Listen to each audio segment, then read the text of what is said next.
after working with thousands of business owners, I've noticed one psychological barrier that's holding them back from building their business more than almost anything else. They feel scared and self-conscious posting on social media. But by the end of this video, you're going to understand exactly why you're anxious to post on social media and how to make it stop. I'm going to break down a technique that I call the content callus and show you why the discomfort that you're feeling right now is totally normal and how to deal with it every single time it comes up. Now, a few weeks ago, I had a one-on-one meeting with one of my new Chief Business Co-Pilot clients. I'm going to call him EJ to protect his identity. Now, EJ might be a lot like you. He's had a long, successful career. He's very respected. People come to him for answers and advice. But right now, he's trying to build a consulting business on the side because he wants to insulate his income from an unpredictable and shaky job market. And he also just wants to get more flexibility with how and where he spends his time. So I asked him a simple question. How are you showing up on social media right now? Like, what are you posting? And he paused and he kind of took like a ragged breath and he said, I'm not.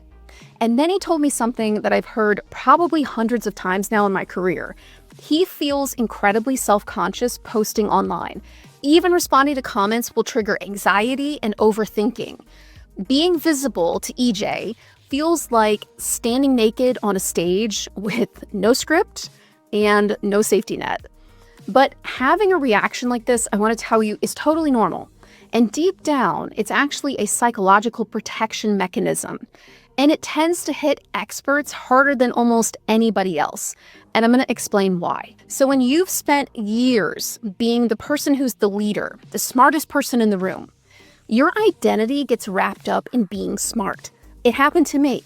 Like, you're the smart one, the one who can be dependent on to have an answer no matter what, or at least be able to figure one out. So when you think about posting something publicly, your brain kind of runs a threat assessment. What if a coworker disagrees? What if somebody thinks this is an obvious and dumb idea or opinion? And what if I use a word wrong? Or maybe somebody who's a bigger expert than me sees it and they leave a comment and everybody sees that I'm an imposter. That's not you being anxious so much as it's just your ego protecting your identity. Your brain is treating a LinkedIn post like it's a threat to the very core and essence of who you are and how other people see you, but most importantly, how you see yourself. And that creates 3 very specific fears that will hold you back from growing your audience and your business that I just see over and over and over again in my clients. But before we dive in, if you're an expert who wants to turn their skills and experience into a consulting, coaching, freelance, or fractional business, I think you would get a lot of value from subscribing to this channel. Every single week, I share a few videos like this one to help you start and grow $1 million plus business.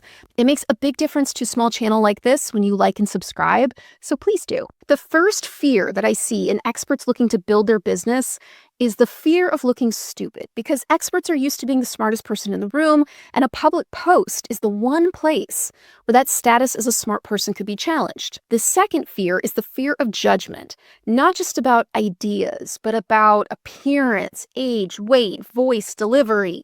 Things that never really mattered when you were behind a conference table can suddenly feel very exposed on camera or even in a text post. And the third fear is the fear of conflict or friction from your peers. Sharing a professional opinion that a boss or colleague might push back on. Most experts would rather post nothing at all than risk an awkward hallway conversation on Monday. But there is an underlying psychological factor beneath all 3 of these fears. Your brain is kind of treating posting on social media like it's a permanent record. It's imagining that every single post is going to be scrutinized and remembered and held against you in some imaginary court of public opinion. But that's not actually how social media works. Nobody remembers your post from 2 weeks ago. Barely anybody remembers their own post from 2 weeks ago. I can barely remember what I ate for breakfast. That fear of being seen and exposed is huge, it's ginormous inside of your head. But in the real world, it's much, much smaller. So how do you get past all of these fears to start creating content that gets clients and builds your business? And to answer that, I want to tell you a story from my very first career. Before I got into marketing and business consulting and buyer psychology, I was a professional classical violist for 15 years. Now, when you were learning a stringed instrument, so viola, violin, cello, guitar, whatever, your fingers can get shredded. Most of the time, the strings are metal, and you're kind of like pressing and sliding around on the strings for a long time, like hours, and your fingertips can crack and bleed. So when I was a young performer and I was at all of the summer music camps, I would see people super gluing their fingertips together. And so I did it too, just so we could keep playing and rehearsing. But our fingertips kept cracking and bleeding until we developed calluses on our fingers. So tough, thick skin that didn't crack or bleed anymore. Not because the strings got softer, but just because our fingers adapted. Posting on social media works the same way. I call it a content callus. Now, when I first started posting, I felt everything that EJ just described to me. The overthinking, the feeling cringe, the urge to delete things like 10 seconds after I would post them. I once spent 45 minutes writing and rewriting a single LinkedIn comment and then never posted it. But I did keep posting on social media, and gradually, not overnight, but gradually, something changed. That nasty comment about my face that would have ruined my whole afternoon became someone that I just kind of rolled my eyes at and blocked. That colleague who disagreed with me became a great way to open up an interesting conversation or a respectful debate. The post that got zero engagement became data about what people were interested in and how I framed my ideas instead of a personal failure that I imagined everybody was pointing at and laughing about on the group chat that I was not invited to. But I didn't become fearless. I'm still not fearless. I just created a content callus. And this is what I want you to understand. You're just early in the content callus building process. So like me and my music camp friends, you just kind of need to work through it. I've actually had one-on-one clients and members in my Chief Business Co-Pilot program who were physically frozen at the thought of posting anything. One client told me she had written 30 draft scripts for a TikTok, recorded it, and then couldn't stand to look at her face or hear her own voice for long enough to edit it. Another one said he spent a week writing a single tweet thread. He posted it, and then he deleted it 20 minutes later when he got his first negative comment. But both of these clients post all over social media now, and it's become an amazing engine for their businesses, not because they found some magical confidence switch, but because they started and they kept going and they kept posting. And that's what builds a content callus: action. Now, if I had stopped playing the viola the moment my fingers got raw from too much practicing, I would have never progressed or been able to experience the joy of playing in orchestras and string quartets. Playing through the pain to create the callus, that's what makes it happen. And if you're thinking, that sounds pretty daunting, I'm going to give you a great tip for making just starting a lot easier.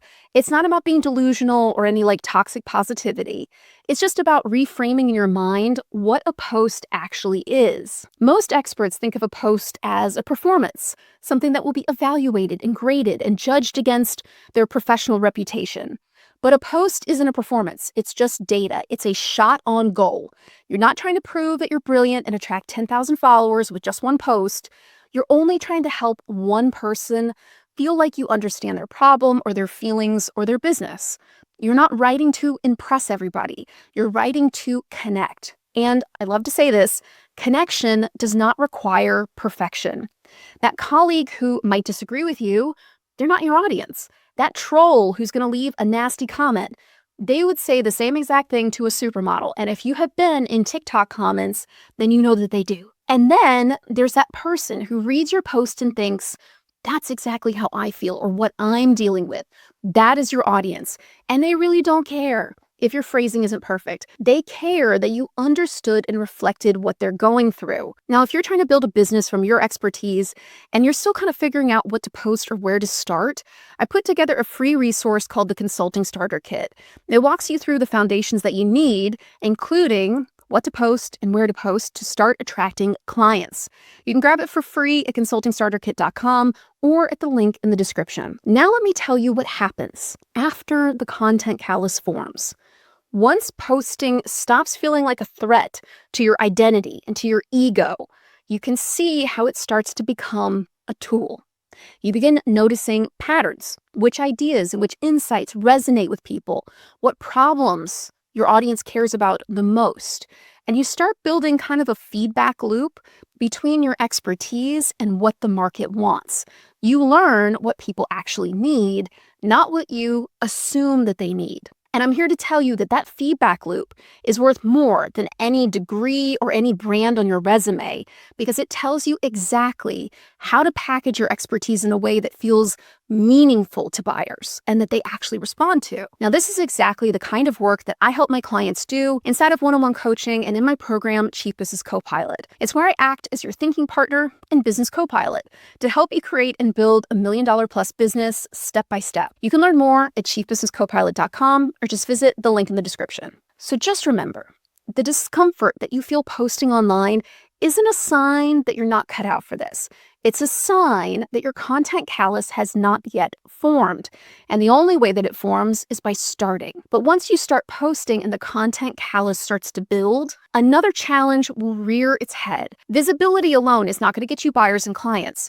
What you say and how you position your expertise matters just as much as showing up. That's what I break down in this video. How to stand out on social media, package your ideas, and turn your expertise into something that people actually buy. I'm Jen Clinehens, and I'll see you in the next one.